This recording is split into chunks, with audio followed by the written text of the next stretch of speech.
I started thinking about the biblical representations of water, and I've made a diagram that hopefully will explain away a lot of the confusion that people have about the biblical structure of water from Genesis onward.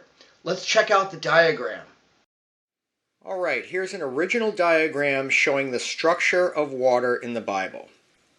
God separates the waters with this firmament. You see, the thing about this that a lot of people have trouble getting their head around, and understandably so, is that the firmament heaven, people, is a firm body. Okay, it is a firm entity. It's not a light, fluffy cloud. This is something as real as earth. God puts the firmament in the middle, basically, with waters above the firmament and waters below the firmament. Those waters under the firmament eventually become seas. Now, this is all straight from Scripture, okay? So I'm going to show you where this is coming from. This is in Genesis 1:6. And God said, "Let there be a firmament in the midst of the waters, and let it separate the waters from the waters." Okay?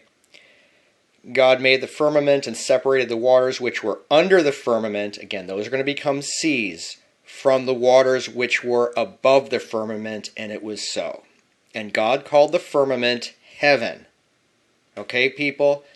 This is why it's very important for me to outline this in this graphic here, to show visually what's going on, because this can confuse a lot of people. Okay?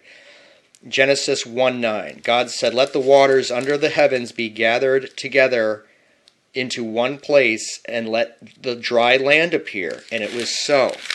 God called the dry land earth, and the waters that were gathered together he called seas. Again, people, this is the water that's under the firmament of heaven. Okay? Now from there, vegetation is created, and in Genesis 2:10, the river of Eden is shown, which eventually branches off into 4 rivers. And I've showed that here as well on the diagram. And again, Eden would be a freshwater river. Now, this river of the water of life is written about in Revelations. The author of Revelations could either be John the Apostle or John of Patmos, depending who you believe wrote Revelations, writes about an angel that is showing him these things of heaven. "Then he being the angel, showed me the river of the water of life, bright as crystal, flowing from the throne of God and of the Lamb through the middle of the street in the city." Okay? And then goes on about the tree of life. So, and in other places in Scripture, including in the Gospel of John, there are mentions of living water in being associated with Jesus and God, springs, fountains. You can see those mentions. You can see the springs and the fountains mentioned in the diagram below the waters under the firmament, because these auspicious springs and fountains and the reference to living water, people, is probably referring to fresh water that's welling up from a subterranean source. Okay, just like the water that the scientists at the University of Flinders in Australia have recently discovered. Okay?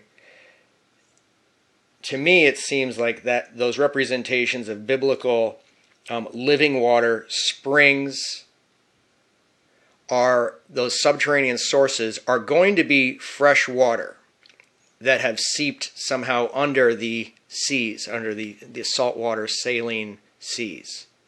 And these fountains and springs always have auspicious or good fortune meaning, especially in reference to Jesus, for example, and the water of life. Now that still perhaps does not account for the waters above the firmament that you see in the diagram. You know, could this have to do with rain, clouds, condensation? I don't know. I don't claim to know. All I'm doing is outlining what is written in Scripture. Okay?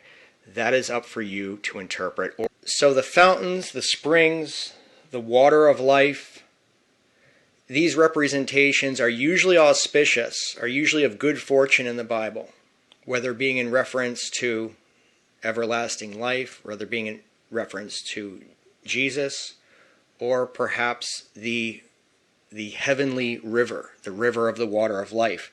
However, after reading the news story out of Australia about the suboceanic freshwater reservoirs, I also thought about the subterranean water sources as alluded to in Genesis in context of the Great Flood. Okay? Now check this out.